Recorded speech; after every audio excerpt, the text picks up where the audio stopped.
নমস্কার বন্ধুরা, আমি সুপর্ণা আবারও নিয়ে চলে এসেছি আমার লাড্ডু গোপালের একটা সুন্দর ড্রেসের টিউটোরিয়াল ভিডিও নিয়ে। এই ড্রেসটা বানানো ভীষণ সহজ আর দেখতে কিন্তু ভীষণ কিউট। আশা করছি আপনাদের ভীষণ পছন্দ হবে।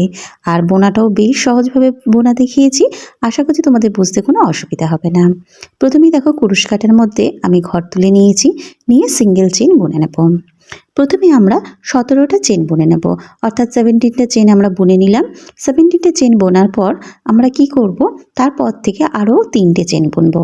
3টে চেন মানে হচ্ছে একটা ডাবল ক্রোশে, এবং 4 নম্বর ঘরে আমরা কি করব, 4 নম্বর ঘরে আমরা একটা সুতো ঘুরিয়ে ডাবল ক্রোশে করব।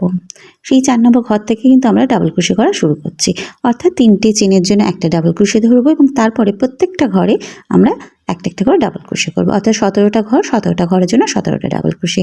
একটা চেন মানে 3টে চেন গুনেছি, সেটাকে একটা ডাবল ক্রোশে ধরছি, আর হচ্ছে 17টা আমরা ডাবল ক্রোশে করে পুরোটা কমপ্লিট করে নিচ্ছি। নিয়ে দেখো, এটা আমাদের এই রাউন্ডে এইভাবে কমপ্লিট, অর্থাৎ আমাদের একটা রাউন্ডে 18টা ডাবল ক্রোশে হয়ে গেল। এবার নেক্সট রাউন্ডে যাব। নেক্সট রাউন্ডের জন্য কি করব, 3টে চেন বুনে নেব। 3টে চেন বোনা হয়েছে। এবার আমরা কি করব, দেখো ভালো করে লক্ষ্য করে দেখবে, এখানে আমরা প্রত্যেকটা ঘরে কিন্তু 2টো করে ডাবল ক্রোশে করব। অর্থাৎ প্রথম ঘরে একটা চেন, তারপর একটা ডাবল ক্রোশে, এবং পরের ঘরে 2টো করে ডাবল ক্রোশে। অর্থাৎ প্রথম ঘরে একটা চেন, তাই হচ্ছে একটা ডাবল ক্রোশে হয়েছে, এবং প্রত্যেকটা ঘরে তারপর থেকে কিন্তু প্রত্যেকটা ঘরে 2টো করে ডাবল ক্রোশে হবে। এইভাবে 2টো করে ডাবল ক্রোশে করে পুরোটা কিন্তু আমরা কমপ্লিট করে নিচ্ছি। একবার দেখিয়ে দিলাম, দেখো প্রত্যেকটা ঘরে 2টো করে ডাবল ক্রোশে। এবার তৃতীয় রাউন্ডের জন্য আবারও 3টে চেন বুনে নিচ্ছি। আচ্ছা, 3টে চেনে বোনার পরে এই রাউন্ডে কিন্তু ওই ঘরে আর কোনো রকম কাজ করব না।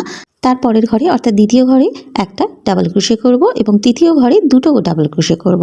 অর্থাৎ এখানে হচ্ছে 1 1 2, অর্থাৎ প্রথম ঘরে একটা, দ্বিতীয় ঘরে একটা, এবং তৃতীয় ঘরে 2টো। এই প্যাটার্নটা ফলো করেই কিন্তু পুরো রাউন্ডটা আমরা কমপ্লিট করে নেব। প্রথম থেকে আমরা যতটা কাজ করেছি একবার রিপিট করে নিই। প্রথমে হচ্ছে 17টে চেন, তারপরে হচ্ছে একটা ডিক্রিজ করে ডাবল ক্রোশে হবে, অর্থাৎ 18টা। তারপরের ঘরে হবে 2 2, অর্থাৎ প্রত্যেকটা ঘরে 2টো করে কিন্তু ডাবল ক্রোশে হচ্ছে। এবং তৃতীয় নম্বর ঘরে কি করছি, একটা একটা 2টো, এইভাবে ডাবল ক্রোশে করে আমরা কমপ্লিট করেছি। এটা 4 নম্বর। এটা 4 নম্বর রোতে আমরা কি করছি, 4 নম্বর রোতে প্রথমে একটা সিঙ্গেল চেন, তারপরে 5টা ডাবল ক্রোশে, অর্থাৎ টোটাল 6টা ডাবল ক্রোশে হয়ে গেল। এরপরে আমরা 10টা ঘর গুনে গুনে বাদ দেব। 11 নম্বর ঘরে গিয়ে আমরা কি করব, ডাবল ক্রোশে করব। সুতো ঘুরিয়ে এখানে ডাবল ক্রোশে করে, অর্থাৎ প্রথম 6টার সাথে এটা কিন্তু আমাদের জয়েন্ট হয়ে গেল। দেখুন, এখান থেকে আমাদের হাতের জন্য বেরিয়ে গেল। এবার তারপরে আমরা যেহেতু ফার্স্টের দিকে 6টা করেছি ডাবল ক্রোশে, তাই মিডিল পোর্শনে কতটা করব, 12টা। এখানে আমাদের যেহেতু কাউন্ট করে দেখলে বোঝা যাবে, 12টা হলে ইনকমপ্লিট হয়ে যাচ্ছে লাইনটা, তাই জন্য এখানে 13টা করেছি আমি। করে তারপরে আবার 10টা ঘর ছেড়ে দিয়েছি, দিয়ে 11 নম্বর ঘরে আমরা কি করব, আবারও ডাবল ক্রোশে করে 6টা ডাবল ক্রোশে করে আমরা কমপ্লিট করে দেব। তাহলে বোঝা গেল পুরোটা 6টা ডাবল ক্রোশে করে ফিরে আসছি। এইভাবেই কিন্তু পুরো আমাদের এটা কমপ্লিট করে নিতে হবে। অর্থাৎ আমাদের 4th রাউন্ড কমপ্লিট হয়ে গেল। আচ্ছা, 5th রাউন্ডের জন্য বলে দিই। 5th রাউন্ডের জন্য কিছুই না, প্রথমে আমরা হাতের 2টো দিক বাদ দিয়ে বাকি টোটাল পুরোটা কিন্তু আমরা ডাবল ক্রোশে করে নেব। প্রথম হচ্ছে একটা 3টে চেন বুনে নিচ্ছি, অর্থাৎ একটা ডাবল ক্রোশে, আর বাকি পুরোটা আমরা কমপ্লিট করে চলে যাচ্ছি। দেখো, প্রত্যেকটা চেনে কিন্তু একটা করে ডাবল ক্রোশে করে আমরা এটা কমপ্লিট করে নিয়েছি। এবার কোমরের শেপটা যাতে সুন্দরভাবে পড়ে, এর জন্য আমাদের একটা হাফ ডাবল ক্রোশে এবং একটা সিঙ্গেল ডাবল ক্রোশে করে নিতে হবে। চাইলে আমার মতো এরকম দ্বিতীয় কালার দিয়েও করতে পারো, বা চাইলে সেম কালার দিয়েও করে নিতে পারো। একটা অন্য কালার দিয়ে করলে একটা দেখতেও সুন্দর লাগবে, এবং পরাটাও দেখতে ভালো লাগবে, এবং কোমরের ডিজাইনটাও সুন্দর চলে আসবে। দেখো, আমি এখানে প্রথমে কি করেছি, 2টো চেন তুলে নিয়েছি, নিয়ে তারপর প্রত্যেকটা ঘরে হাফ ডাবল ক্রোশে করে নিয়েছি। এর পরবর্তীতেও কি করব, একটা জাস্ট আমরা চেন তুলে নিয়ে আমরা প্রত্যেকটা ঘরে একটা সিঙ্গেল ক্রোশে করে জয়েন করে নেব।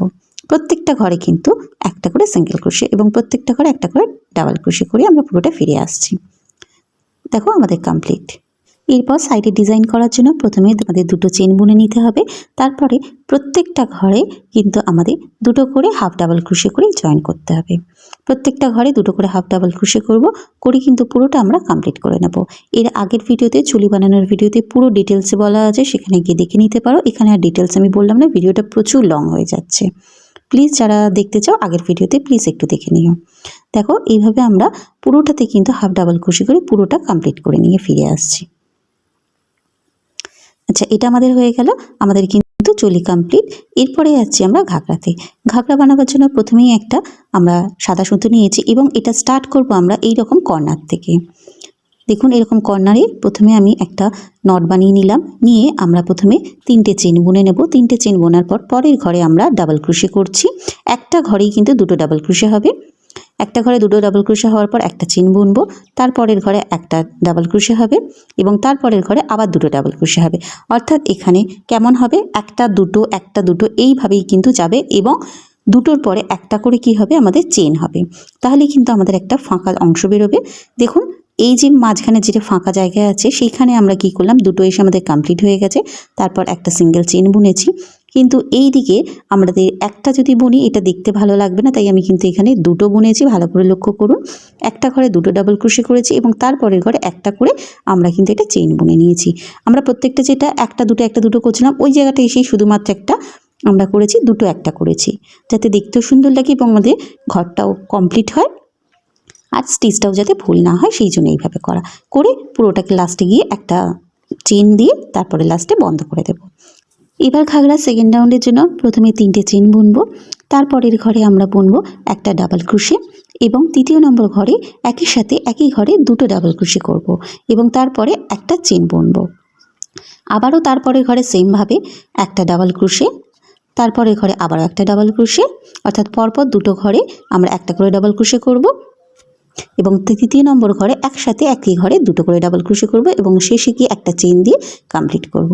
পুরো রাউন্ডটাই কিন্তু একই রকম করব, কোনো কিন্তু চেঞ্জিং হবে না। দেখুন এখানে 2টো একটা করে পরপর একটা করেছি, তারপরে গিয়ে 2টো করে কিন্তু পুরোটা একইভাবে কমপ্লিট করেছি। এইভাবে মোট 4টে রাউন্ড আমরা কমপ্লিট করে ফিরে এসে পুরোটা দেখাচ্ছি।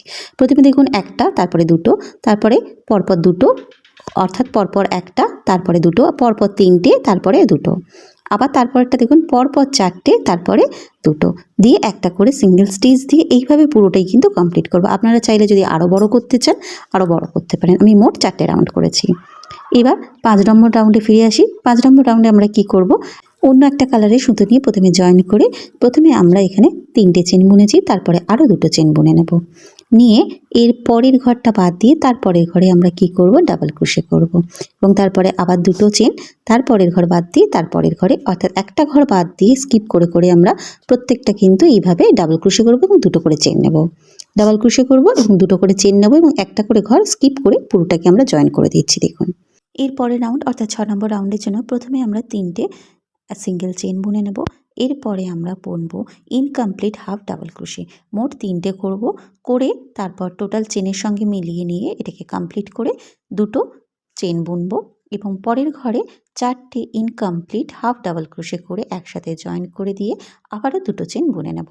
প্রত্যেকটা ঘরে একই প্রসেসে ইনকমপ্লিট হাফ ডাবল ক্রোশে 4টে করব, করে তারপর সেটাকে জয়েন করে নিয়ে 2টো চেন দিয়ে তারপরে আবার পরের ঘরে গিয়ে একই প্রসেসে ইনকমপ্লিট করে নেব। ইনকমপ্লিট হাফ ডাবল ক্রোশে 4টে বুনে তারপরে আবার 2টো চেন বুনে এইভাবেই পুরোটা কমপ্লিট করব এবং তারপরে রোতে সেম প্রসেস হবে, শুধুমাত্র চেনের জায়গায় যেখানে 2টো চেন করেছি সেই জায়গাটায় আমরা 3টে চেন বুনে নেব। এবার তার প্রসেসের জন্য অর্থাৎ তারপরে রোর জন্য আমরা আসছি একটা ডিজাইন বানাচ্ছি।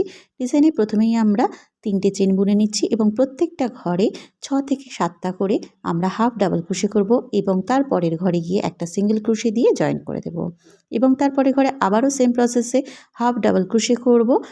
মোট আমি এখানে 7খানা করেছি, আপনাদের পছন্দ মতো আপনারা 6টা 7টা 8টা 9টা যতগুলো ইচ্ছা করতে পারেন।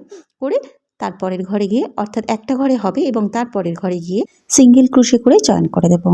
এবার আরেকটু ডিজাইন করার জন্য ওপর থেকে অন্য একটা সুতো নিয়ে প্রথমে জয়েন করে নিয়ে আমরা যে চেনটা আছে চেনের পিছনের চেনের যে দাগটা সেই পিছনের চেনটার মধ্যে দিয়ে আমরা একটা করে স্লিপ স্টিচ দিয়ে পুরোটাকে কমপ্লিট করে নেব। আমি কিন্তু এখানে চেনের লাস্ট পার্টটা নিয়ে শুধুমাত্র স্লিপ স্টিচ দিয়ে কমপ্লিট করেছি, কোনো রকম সিঙ্গেল ক্রোশে দিইনি। কেউ যদি এটা বুঝতে অসুবিধা হয় কারোর, প্লিজ আমাকে কমেন্টে জানাবেন, আমি তাহলে এর জন্য একটা ডিটেলস শর্ট ভিডিও বানিয়ে দেব। আশা করছি সেটাতে আপনারা বুঝতে পারবেন। আসলে এই ভিডিওটা অনেকটা লং হয়ে গেছে তাই একটু শর্ট করতে হলো, প্লিজ আমাকে ক্ষমা করবেন। আর যদি এই ভিডিওটা ভালো লেগে থাকে তাহলে অবশ্যই লাইক এবং শেয়ার করে দিয়ে অন্যদেরকে জানার এবং শেখার সুযোগ করে দিন। আর আমার এই গোপালের জামার টিউটোরিয়াল ভিডিওটা যদি ভালো লেগে থাকে তাহলে মন থেকে বলুন হরে কৃষ্ণ, রাধে রাধে।